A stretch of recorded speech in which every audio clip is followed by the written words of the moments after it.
Welcome welcome welcome. एक बार फिर से आप लोगों का स्वागत है आपके अपने show Dan and English words gimmick episode 60 में। चलिए आज का नया दिन और आज का सिचुएशन टोटली नया और आज का सिचुएशन ये रहा। Hello, my dear friends. Seeing a constant stream of affection, spontaneous overflowing enthusiasm, and unalloyed positive zest, even self-satisfied Daniel and Anil couldn't thwart himself from seeing you. Preponderance amount of thanks to you all for being with us, for following us, for becoming an ardent follower of Dan and English and its contents. Hello, my dear friend. Today's situation for you as follows. In between India and China, a string of tussles take place for its hegemony in Asian continent. The Chinese army masquerading as friends have created a stink about LAC in the Ladakh region. China government never tried to assuage the tensions, which is ambivalent. By dint of our military alertness, Chinese soldiers have been thwarted. देखिए ये जो situation है India और China के बीच का जो relation है और इसमें जो थोड़ा तनातनी चल रहा है उस सब पे ये आधारित है। चलिए इसमें जितना भी हम वर्ड फ्रेज इडियम्स यूज किए हैं शुरुआत करते हैं उसका एक्सप्लेनेशन विद एग्जांपल। और आज का पहला वर्ड ये रहा। That is a string of means a series of things arranged in. मान लीजिए कोई चीज आपको कतार में लगा हो, जहां देखते नजर आप दोहराते हैं तो केवल वही चीजें एक ही तरह का चीज सब दिखता है, मतलब ज्यादा की संख्या में उसको ही बोलेंगे हम स्ट्रिंग ऑफ। जैसे पहला देखिए string of measures were taken to avoid financial crisis. जैसे आप जानते हैं कि अभी के ज़माने में अभी जो पूरा ग्लोबल में फाइनेंशियल क्राइसिस का दौरा ऐसा लग रहा है कि आने वाला है, लेकिन मोदी गवर्नमेंट बहुत ज़्यादा एक्शन ले रहे हैं, एक्शन पे एक्शन ले रहे हैं जो कि किसी तरह से फाइनेंशियल क्राइसिस को रोका जा सके। And second example is a string of cars easily can be found in car godown. जैसे जहाँ तक ये कार की बात है, मान लीजिए जहाँ पे कार मैन्युफैक्चर होता है उसका जो गोडाउन होता है, जहाँ आप नजर दौड़ाएंगे केवल कार ही कार आपको दिखेगा। यही मैं कहना चाहा, string of cars easily can be found in car godown. And third example is a string of newspapers are scattered on the ground. मान लीजिए ग्राउंड पे न्यूज़पेपर यहाँ वहाँ फेंका हुआ आपको मिलता है, उसको जब हम बोलेंगे तो ढंग से यूज कीजिए। String of newspapers are scattered on the ground. Scatter means होता है छितरा हुआ, इधर उधर एकदम फैला हुआ। आज का सेकंड वर्ड ये रहा। That is tussle. देखिए टी के ऊपर लकीर है, इसका मतलब टी पे जोड़ देना होगा। पेट कटा हुआ ए, दैट इज अ, और ई जब उल्टा लिखा हुआ है दैट इज अ, तो पढ़ेंगे tussle. This is a non, इसका मतलब होता है स्ट्रॉन्ग आर्गुमेंट या डिसएग्रीमेंट। मैंने मान लीजिए कोई भी बात चल रहा है, किसी के आप उसके कहने से बिल्कुल ही आप सहमत नहीं है, आप बोलते नहीं मैं इसे एकदम बिल्कुल सहमत नहीं हूँ, उसी को बोलेंगे स्ट्रॉन्ग आर्गुमेंट या डिसएग्रीमेंट। जैसे एग्जाम्पल से क्लियर कीजिए। पहला example, LAC is a matter of tussle between India and China।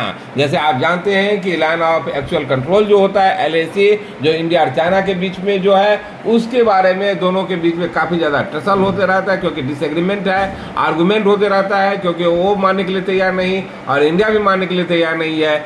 ये जो होता है जो स्ट्रॉन्ग फीलिंग, जो स्ट्रॉन्ग डिसएग्रीमेंट जो इस बीच में जो है वो LAC है। And second example of this non south China sea is the matter of tussle. जैसे आप जानते हैं साउथ चाइना सी का जो मैटर है केवल ये चाइना के ही लिए नहीं, इंडिया के लिए नहीं, पूरे विश्व के लिए ये मैटर ऑफ डिस्कशन है और वो डिसएग्रीमेंट का कारण बनता है क्योंकि चाइना उसमें अपना दावेदारी ज़्यादा पेश करता है, लेकिन कोई भी देश इससे सहमत नहीं है, उससे डिसएग्री करता है, बिल्कुल ही सहमत नहीं है, एकदम पूरा उसको काटता है, नहीं ये नहीं हो सकता। उसी को हम बोलेंगे south China sea is the matter of tussle. और जब ये वर्ब होता है तो इसका यूजिंग देखिए। पहला using, neighbours are tussling on and off for parking. मैंने जो पड़ोसी जो रहता है, खास करके देखेंगे, खास करके बिहार में देखेंगे, बड़े बड़े शहर में खास करके पार्किंग के लिए ही झगड़ा हो जाता है क्योंकि आप गाड़ी कहाँ लगाएंगे, गाड़ी तो ले लेता है लेकिन सबके पास पार्किंग नहीं रहता क्योंकि जगह बहुत महंगा रहता है, तो स्वाभाविक है वो छोटा जगह में अपना घर ही इतना बना लेता है। इसलिए मैं बोला कि नेबर्स मैंने पड़ोसी, the neighbours are tussling on and off for parking. और आज का थर्ड वर्ड ये रहा। That is take place. This is a idiom, इसका मतलब होता है टू हैपन, होना, घटना, अकर। जैसे देखिए एग्जाम्पल से क्लियर कीजिए। पहला example, examination is going to take place from 21 March. मान लीजिए कोई एग्जामिनेशन है, जो एग्जाम कंडक्ट होने वाला है वो 21 मार्च से होने का संभावना है, होगा ही, क्योंकि इज गोइंग टू सर्टेन है, तो एग्जामिनेशन 21 मार्च से होगा। उसको हम जब बोलेंगे टेक प्लेस में होना, मैंने अकर उस दिन ही होगा। और सेकेंड एग्जाम्पल देखिए, last night an accident took place in the vicinity of 0 mile. जैसे देखिए मान लीजिए मैंने देर रात, मैंने कल की रात में कहीं पे कुछ घटना हुआ, एक्सीडेंट हुआ, जोरदार हुआ, वो मान लीजिए किसी ऐसा लोकेशन है जैसे 0 माइल कोई एक जगह है, उसके आसपास ही हुआ, इन विसिनिटी मैंने सराउंडिंग्स में, उसके आसपास को बोलते हैं विसिनिटी, तो उसके आसपास ही हुआ, उसको मैं बोला last night an accident took place in the vicinity of 0 mile. And next example of this idiom, meeting is scheduled to take place in next month. जैसे कोई देखिए मीटिंग होने वाला है, वो ऑलरेडी टेक प्लेस में होना, मीटिंग होने वाला है नेक्स्ट मंथ में, वो फिक्स है, ये शेड्यूल को इतने तारीख को वहाँ पे होगा, तो टेक प्लेस में होना, उसके इस संदर्भ में इसको यूज करके दिखाया। और आज का फोर्थ वर्ड ये रहा, That is हीजे मनी। देखिए HM इज ही, और D और 3 जब साथ में आता है, जॉ होता है, उसके ऊपर लकीर है, इसका मतलब उस पर जोड़ देना होगा। E मीन्स होता है ए, और E जब उल्टा लिखा हुआ रहता है दैट इज अ, और NM मीन्स नी, means हीजे money.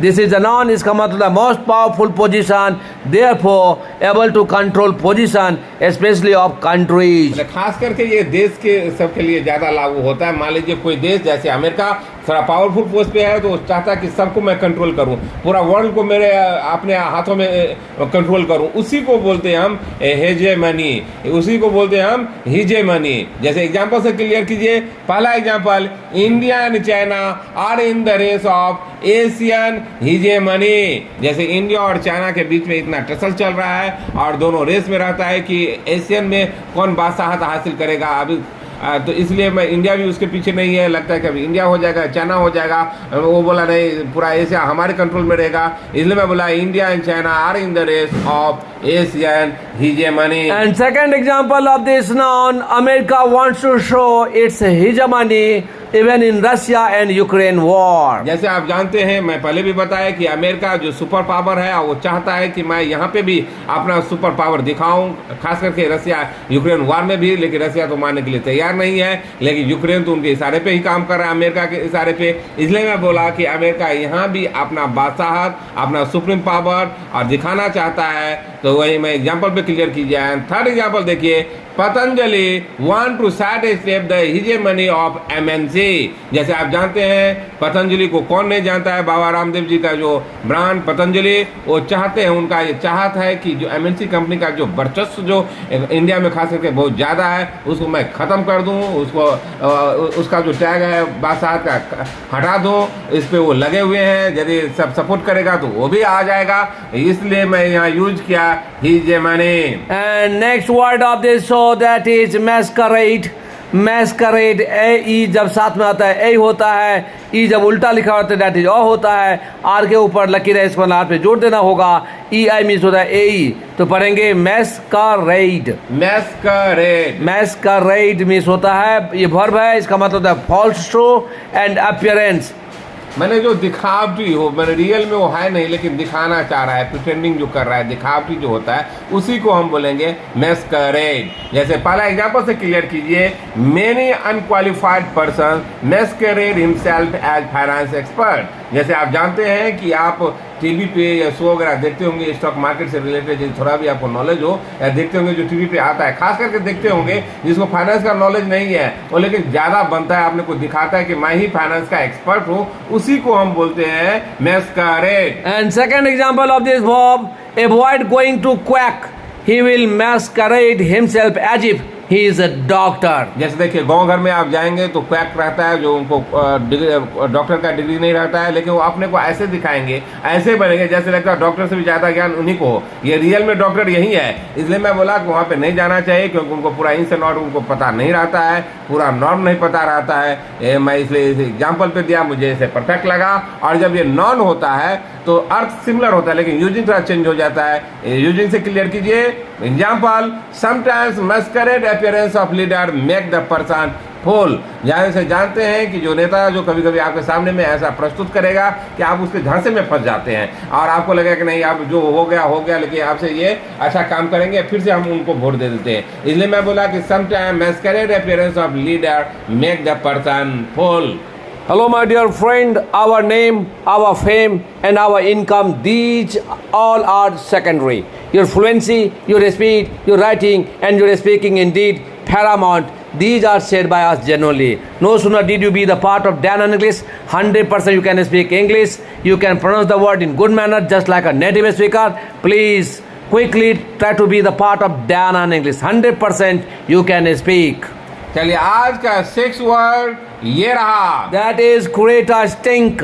Create a stink. This is a idiom. इसका मतलब होता है to complain publicly. मतलब मैंने किसी के बारे में आप कंप्लेन करते हैं और जोर शोर से करते हैं, पूरे पब्लिक में करते हैं, पूरा पब्लिक डोमेन में ये सब पता है कि आप इसका घोर विरोध कर रहे हैं, उसका कंप्लेन कर रहे हैं, उसी को हम बोलते हैं क्रिएट अ स्टिंग। जैसे एग्जांपल से क्लियर कीजिए, opposition created a sting of being dictatorship of Modi government. जैसे आप ये आपको भी सुनने में आता होगा, जब कभी भी अपोजिशन ये कहता है, विपक्षी दल ये कहता है कि ये जो मोदी गवर्नमेंट का तानाशाही ही है, क्योंकि यहाँ पे सीबीआई का रेट चलता है, वहाँ पे ईडी रेट चलता है, कोई नॉर्म फॉलो नहीं कर रहा है, केवल और केवल मोदी जी के गवर्नमेंट का ये डिक्टेटरशिप है, तानाशाही है। And second example of this idiom, no one has dared to create a stink against Rahul ji in Congress. जैसे आप भी जानते हैं कि कांग्रेस में भले ही कोई प्रेसिडेंट बन जाए, कोई भी कुछ कितना भी बड़ा अपने को नेता समझते हो, लेकिन राहुल जी के सामने और सोनिया गांधी जी के सामने में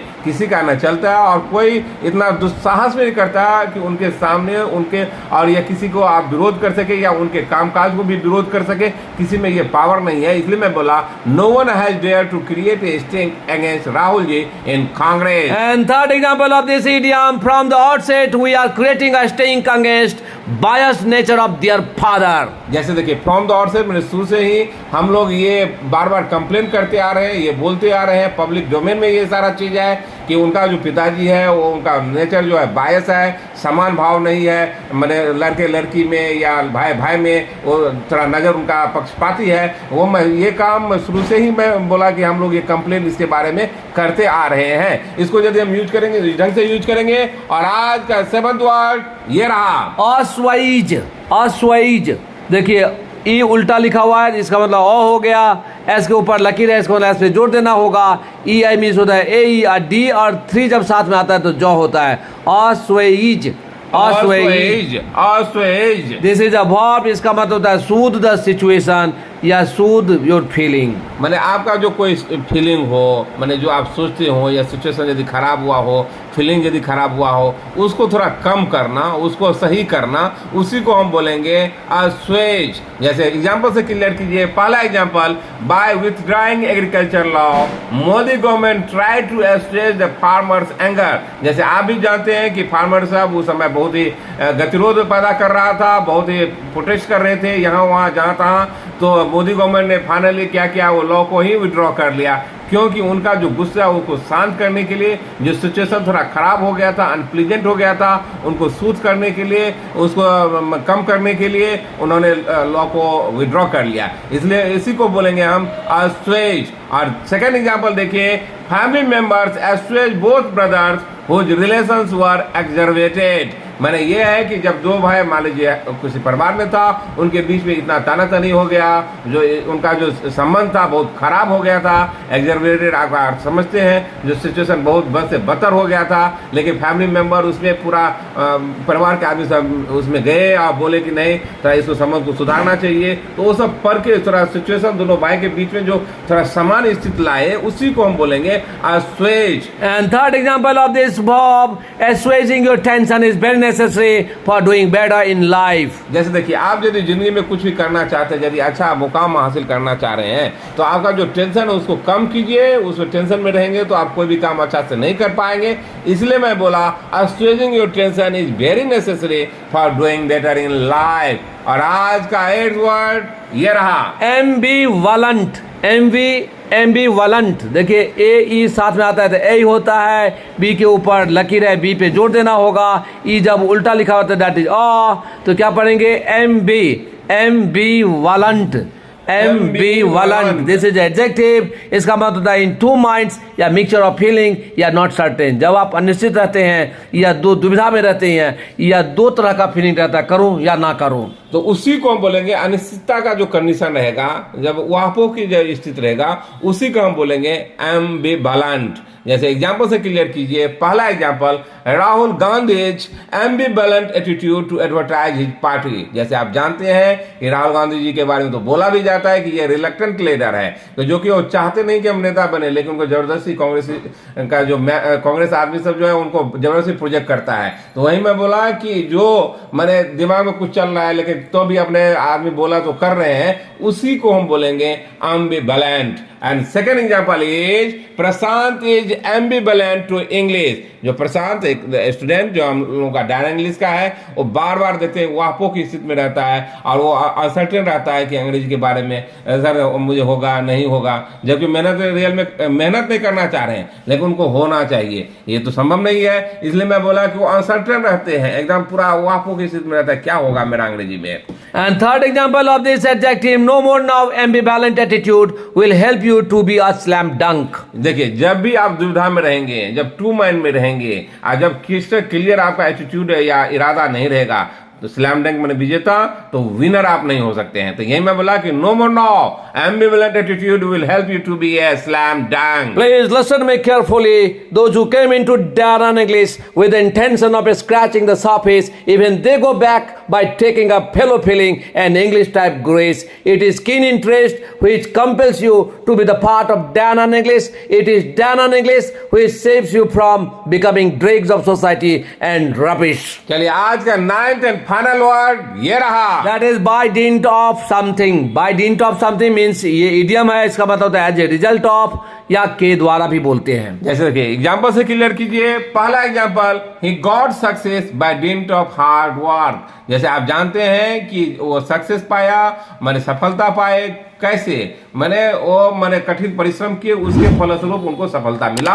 उसको जब बोलते हैं या बोलते हैं कि सफलता और मेहनत करने के द्वारा उनको सफलता मिला, बात एक ही हुआ। मतलब बाय डिंट ऑफ मींस होता है के फलस्वरूप या के परिणाम स्वरूप। हाँ, उसी को मैं इस ढंग से यूज किया। सेकंड एग्जांपल देखिए, they got everything by dint of requesting और प्लीडिंग। मैंने वो सब कुछ पाए रिक्वेस्ट करके, हाथ पांव जोड़ करके, विनती करके, इस सब से जो कुछ वो पाते हैं उसी को हम बोलेंगे by dint of they got everything. And third example of this idiom, you amassed wealth by dint of greasing palm. जैसे देखिए यहाँ पे पहले क्लियर कर लीजिए, ग्रीजिंग पाम मैंने ग्रीजिंग पाम मैंने होता है गलत काम, घूस देना या घूस उस ढंग से इलीगल पैसा देना, इलीगल तरीके से जो आप कुछ करते हैं या करवाते हैं या जमा करते हैं या करवाते हैं या जमा करते हैं या किसी को देते हैं, उसी को बोलेंगे ग्रीजिंग पाम। तो यही मैं बोला कि you amassed wealth by dint of greasing palm, माने आप जो इतना धन अर्जित किए वो गलत तरीके से ही अर्जित किए। जब हम बोल देंगे आमचाल की भाषा में हम लोग बोलते हैं तो उसको इस ढंग से यूज कीजिए, बहुत ही अच्छे वर्ड से रिप्लेस कीजिए। From the bottom of our heart we are saying, take the rough with the smooth, ride rough short of the unpleasant mood, your position, your life will be goodly good. तो चलिए, इसमें जितना भी word हम लोग use किए थे पूरा एक्सप्लेन कर दिए विथ एग्जांपल। बिना देरी के हुए एक बार फिर से सिचुएशन पढ़ देता हूं। In between India and China, a string of tussles take place for its hegemony in Asian continent. The Chinese army, masquerading as friends, have created a stink about alliance in the Ladakh region. China government never tried to assuage the tensions, which is ambivalent. By dint of our military alertness, Chinese soldiers have been thwarted. मुझे आशा है कि आप समझ गए होंगे। तब तक इस पे काम कीजिए। यदि आपको अच्छा लगता हो तो please like it, subscribe it and share it. तब तक के लिए बाय बाय।